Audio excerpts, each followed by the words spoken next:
Assalamualaikum warahmatullahi wabarakatuh. Siswa-siswi SMK Negeri 1 Baso maupun siswa-siswi atau pelajar sekolah menengah atas, terkhusus sekolah menengah kejuruan. Dalam kesempatan kali ini kami kembali menyapa untuk berbagi informasi tentang materi pelajaran sejarah Indonesia. Setelah di minggu sebelumnya kita awali kegiatan dengan berbagi informasi terhadap kompetensi dasar yang dikuasai siswa kelas 10 untuk SMK se-Indonesia. KD-KD yang kami bagikan adalah sesuai dengan standar kompetensi yang ada di pelajaran sejarah Indonesia secara umum. Untuk kesempatan kali ini, pertemuan kedua, kita sudah masuk ke materi pelajaran kita, yaitu memahami konsep-konsep dasar sejarah.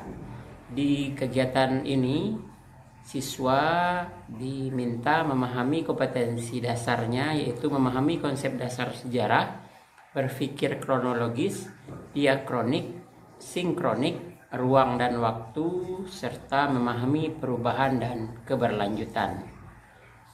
Untuk siswa-siswi kami di SMK Negeri 1 Baso, kegiatan kali ini harap dilanjutkan dengan mencatat beberapa hal penting yang harus kita kuasai terhadap materi pertemuan kita yang kedua ini.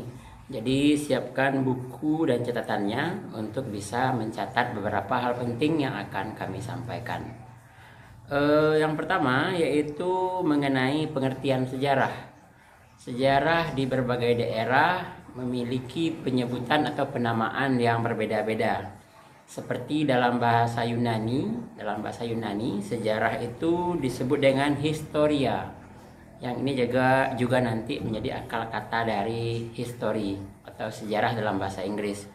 Historia ini dalam bahasa Yunani artinya yaitu mengusut, mencari tahu ya. Yaitu mengenai hal-hal yang bersifat pengetahuan yang perlu dilakukan penelitian. Jadi historia artinya mengusut atau mencari tahu atau pengetahuan yang membutuhkan yang didapatkan melalui penelitian. Berikutnya dalam bahasa Arab, sejarah disebut dengan tarik. Jadi di berbagai wilayah belahan bumi sejarah memiliki penamaan yang berbeda-beda. Berikutnya juga dalam bahasa Jerman, yaitu Geschichte, yaitu artinya kajian tentang masa lampau, khususnya bagaimana kaitannya dengan kehidupan manusia. Jadi dalam bahasa Jerman juga ada arti sendiri, yaitu Geschichte, yaitu kajian tentang masa lampau, terutama kaitan antara peristiwa dengan manusia. Kemudian dalam bahasa Indonesia sendiri, sejarah juga memiliki banyak penamaan. Seperti dalam kita di daerah Minang, itu kita mengenal namanya Tambo. Nah, Tambo juga bagian dari sejarah. Kemudian kalau kita ke daerah Jawa Barat, kita juga mengenal namanya Babat. Kemudian ada juga Hikayat. Kalau orang Melayu nyebutnya Hikayat ya. Jadi sehingga banyak juga penamaan-penamaan yang diartikan dalam bahasa Indonesia, namun secara umum kita mengenal dengan sejarah. Namun untuk bahasa daerah juga ada. Untuk memahami sejarah ada 4 poin penting yang harus kita pahami.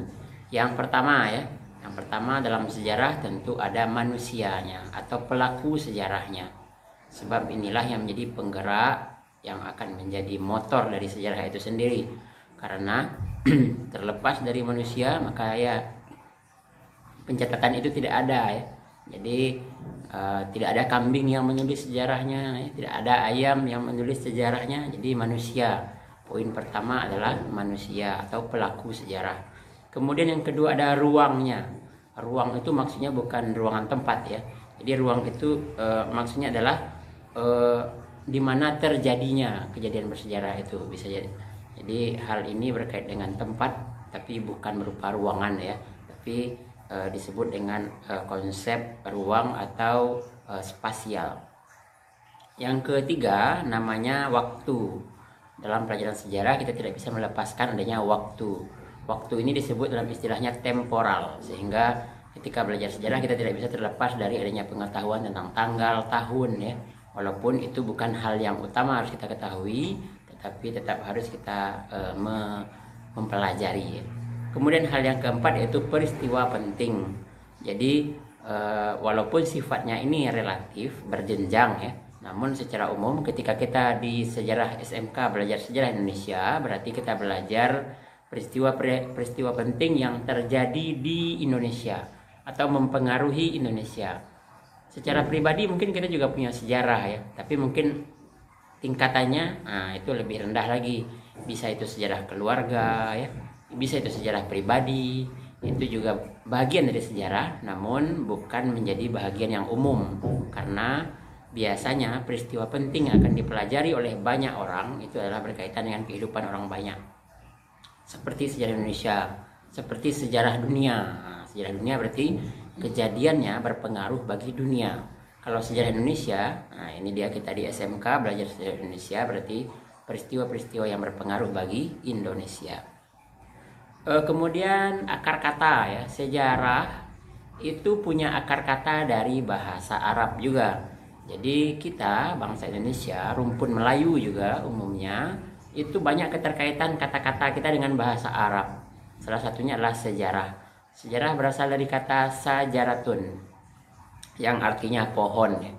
Kalau kita lihat pohon ya, dari satu tiang utama nanti punya cabang, kemudian punya cabang lagi sehingga banyak cabangnya ke bawah, sehingga itulah yang menjadi gambaran bagaimana sejarah itu makin lama makin berkembang. Kita ambil sajalah sejarah nenek moyang manusia, yaitu Nabi Adam bersama istrinya Hawa melahirkan anaknya lahir lagi, berkembang lagi, nah itulah menyebar sampai ke kita di zaman ini ya. Jadi sejarah berasal dari memiliki asal kata dari bahasa Arab yaitu sajaratun yang berarti pohon. Jadi kita bisa maknai bahwa pohon yang dimaksud ini ya seperti silsilah manusia secara umum itu memiliki cabang-cabang dan memiliki yang utama ya, ada ranting, ada dahan, ada cabang. Semakin lama semakin kecil dan itu dia makin lama makin menyebar ya. Sehingga kita bisa ambil ya, dicatat saja pengertian sejarah secara umum yaitu kejadian-kejadian atau peristiwa-peristiwa yang berhubungan dengan manusia yang menyangkut perubahan yang nyata dalam kehidupan manusia. Kejadian-kejadian atau peristiwa-peristiwa penting yang berhubungan dengan manusia menyangkut perubahan-perubahan yang nyata dalam kehidupan manusia.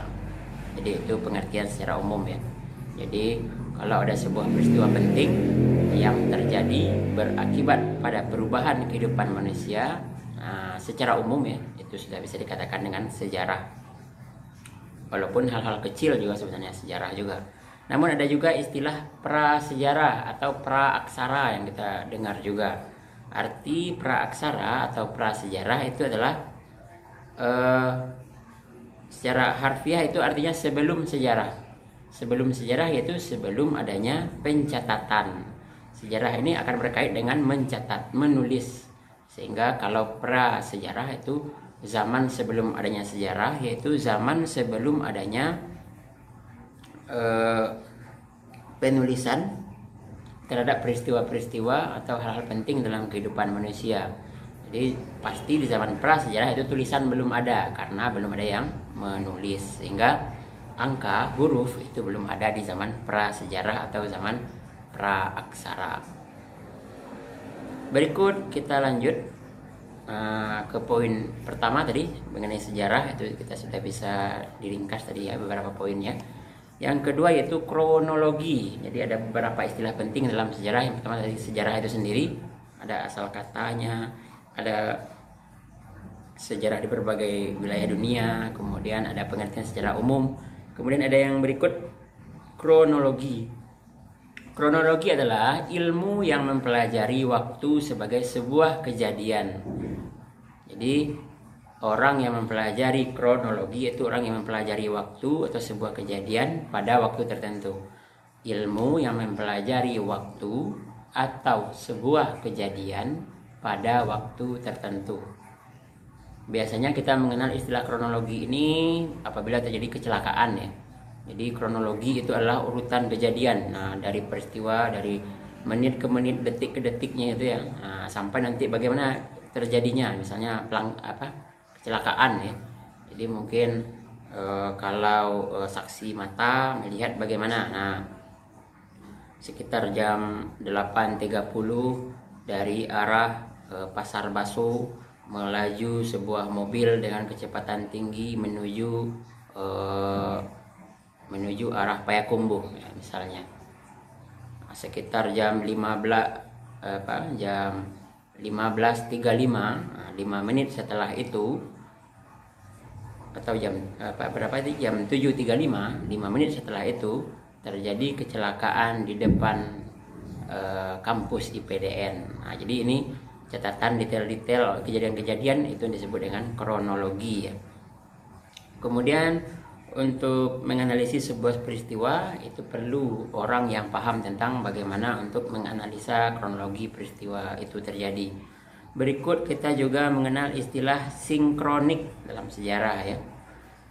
Sinkronik yaitu, silakan dicatat saja, cara berpikir atau mempelajari suatu peristiwa dalam sejarah dalam kurun waktu tertentu. Jadi dapat diartikan mempelajari segala sesuatu yang berhubungan dengan suatu peristiwa atau kejadian pada masa lalu. Diulang lagi, sinkronik adalah cara berpikir mempelajari struktur suatu peristiwa pada sejarah dalam kurun waktu tertentu. Jadi kalau kita kita ambil di SMK, kita belajar tentang ekonomi misalnya. Ketika kita belajar ekonomi, saat kita meneliti ya sebuah peristiwa ekonomi, misalnya perkembangan ekonomi Indonesia dalam kurun waktu 1950 sampai tahun 2000 misalnya. Ketika kita meneliti dalam jangka waktu itu,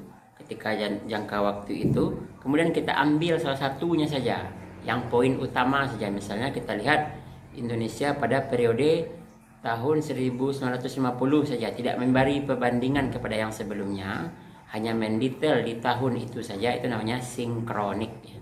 Jadi menelitinya hanya di satu fokus saja. Nah, jadi umumnya ilmu sosial meneliti hal ini.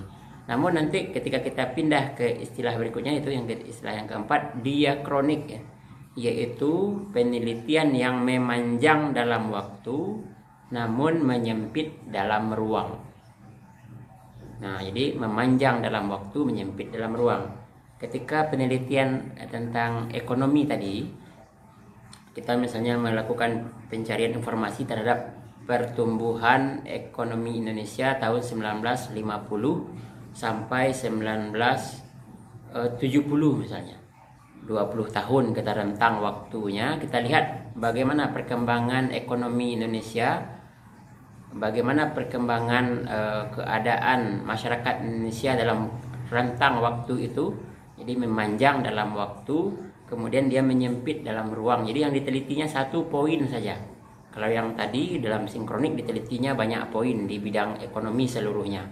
Kalau di pengetahuan untuk mencari diakronik ini, dia memanjang dalam waktu mungkin, tetapi dia fokusnya ke bagian yang lebih kecil.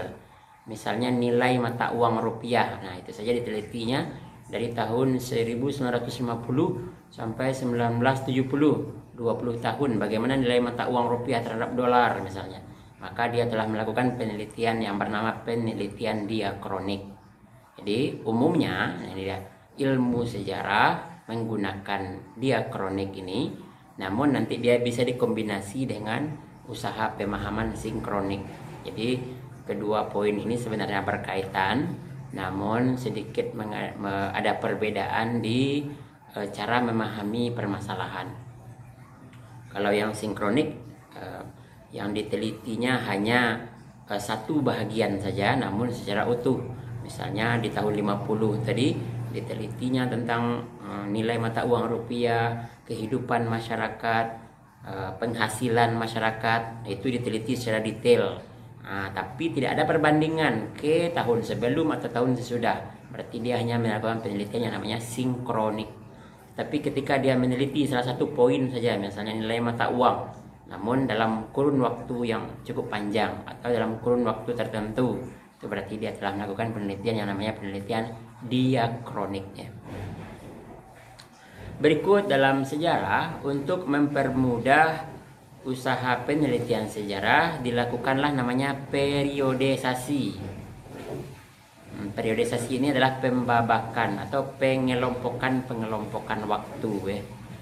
Kalau kita ambil contoh, periodisasi ini bisa di sejarah Indonesia misalnya ya. Yang pertama, periodisasi masa prasejarah atau praaksara, zaman kita sebelum mengenal tulisan ya. Zaman masa bangsa Indonesia masih menggunakan alat-alat yang sederhana ya, seperti alat-alat dari batu ya, belum ada tulisan yang ditinggalkan. Berikutnya kita masuk mungkin ke periode kedua, yaitu periode zaman Hindu-Buddha. Awal bangsa Indonesia mengenal tulisan dari bahasa Sanskerta ya, huruf Pallawa dari India sana. Orang Indonesia mulai menulis. Nah, ini zaman kedua, misalnya periodisasi yang kedua. Periodisasi ketiga yaitu zaman Indonesia zaman Islam. Jadi setelah bangsa Indonesia didatangi oleh budaya baru, itu budaya dari India dengan agama Hindu dan Buddha, kemudian masuk lagi Islam yang ketiga. Islam mengajarkan tentang agama Islam, huruf Arab, bahasa Arab. Nah, akhirnya berkolaborasi, jadilah dia bahasa Melayu ya. Jadi namanya Arab Melayu, bahkan dalam tulisannya juga ada.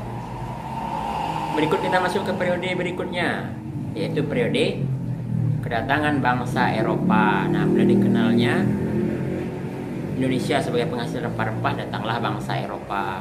Kemudian masuk lagi zaman berikutnya, nah penjajahan bangsa Jepang. Masuk lagi penjajahan berikutnya, yaitu periode kemerdekaan. Nah, itu namanya periode, itu pengelompokan atau pembabakan waktu dalam sejarah. Kalau ingin dicatat silakan langsung catat aja. Periodisasi adalah pembabakan waktu yang berurutan sesuai dengan waktu kejadian. Tujuannya untuk mempermudah penelitian sejarah. Itu dia istilah berikutnya ya, yang kita kuasai, yang harus kita pelajari. Berikut hal penting lagi dalam sejarah, yaitu waktu. Nah, jadi waktu ini secara umum kita lihat sajalah bagaimana kita memahami sistem kalender ya, sistem kalender. Jadi yang pertama kita pelajari dulu yaitu kalender Hijriah lah, karena ini berkait dengan agama kita. Kalender Hijriah orang Arab. Nah, orang Arab terutama masyarakat Islam itu mengenal namanya kalender Hijriah, menerapkan kalender Hijriah, di mana kalender ini ditetapkan oleh umat Islam berdasarkan kajian umat Islam sendiri terhadap pentingnya perhitungan waktu, sehingga ditetapkanlah tahun 1 Hijriah, yaitu saat Nabi hijrah dari Mekah ke Madinah. Kemudian tahun Hijriah ini diambil penanggalannya, perhitungan harinya berdasarkan tenggelamnya matahari, yaitu ya kalau kayak waktu maghrib ya. Waktu maghrib itu adalah pergantian hari di kalender Hijriah. Kemudian kalender Hijriah ini memiliki sedikit perbedaan dengan kalender Masehi, yaitu perhitungan harinya relatif lebih banyak di tanggal 28 dan 29. Dan patokan utamanya adalah pergantian harinya, yaitu di waktu maghrib. Kalender ini juga diartikan dengan kalender dengan pertimbangan utama adalah bulan ya. Jadi itu dia ketika kita Ramadan itu melihat hilal ya atau meneropong itu adalah ditentukan dari bayang-bayang bulan ketika masuk ke hari yang baru. Kalender ini kemudian muncul dan berkembang ke dunia Islam, sehingga kita harus juga mengetahui dan mempelajari tentang kalender Hijriah ini. Kemudian kalender ini diawali ketika Nabi hijrah dari Mekah ke Madinah, dan perhitungannya sama ya, 12 bulan juga, tapi harinya tidak ada yang 31 ya. Tidak ada juga yang 28. Jadi kalendernya cuma 29 dan 30 ya. 29 dan 30. Jadi itu dia. Kemudian ada juga kalender Masehi. Nah, ini dia kalender yang kita sering gunakan. Kalender Masehi ini didasari atas penelitian bangsa Yunani ya, terhadap perhitungan mereka dalam perkiraan terhadap kelahiran Yesus, kelahiran Isa ya. Jadi mereka menganggap bahwa kalau sekarang kita di tahun 2021, menurut bangsa tersebut, nah Yesusnya itu, Isanya itu lahir 2021 tahun yang lalu ya. Namun ini tidak diketahui juga bagaimana keakuratan datanya. Namun begitu keyakinan bangsa Romawi dan Yunani ya, mereka nanti juga kehidupannya, karena dia dua bangsa ini sering terkait ya, mereka menggunakan nama-nama dewanya menjadi nama-nama bulan. Jadi kalender inilah yang kita gunakan sekarang umumnya, dan perhitungannya berbeda. Perhitungannya menggunakan sistem perhitungan matahari. Jadi kemudian pergantian harinya jatuh tanggal 2 pada jam 12 malam ya. Kalau perhitungan kalender Hijriah, perhitungannya pergantian hari menggunakan perubahan, yaitu ketika maghrib tenggelamnya matahari. Kalau kalender Masehi menggunakan patokannya jam 00 atau jam 12 malam. Kemudian tanggalnya berkisar 28, 29, 30 dan 31. Kemudian bulannya 12. Nah, kemudian begitu sedikit ada perbedaan antara sedikit perbedaan ya, banyak juga ya perbedaannya, karena ada perselisih tahun juga antara tahun Masehi dengan tahun Hijriah. Secara umum itu konsep-konsep yang harus kita kuasai, yang harus kita pahami dalam belajar sejarah, sehingga nanti ketika kita mendengar istilah sejarah, yang teringat oleh kita ada di sana ada ruang, tempatnya di mana kejadiannya, ada waktunya, kapan itu, kemudian siapa pelakunya, dan apa perubahan penting yang terjadi. Nah, itu dia 4 poin pentingnya. Kemudian ketika kita mencatatkan sejarah itu, nah nanti muncul lagi namanya istilah atau konsep 5W1H yang biasa juga digunakan oleh para wartawan untuk membuat berita. Namun itu nanti kita pelajari ya. Nah, ini dia di poin akhir. Nah, Bapak akan menyampaikan ada satu tugas yang harap dikerjakan di buku catatan saja. Isi tugasnya adalah tentang silsilah keluarga, karena sejarah berkaitan bukan hanya dengan Indonesia yang begitu luas ya, dan sudah banyak ahli sejarahnya, tapi juga kita harus mengetahui sejarah hidup kita. Jadi nanti Ananda buat setidaknya sampai ke level nenek ya, nenek. Dari nenek, nah nenek punya berapa saudara nenek? Misalnya neneknya punya 3 saudara, nenek ini punya kakak atau udahnya 1 orang.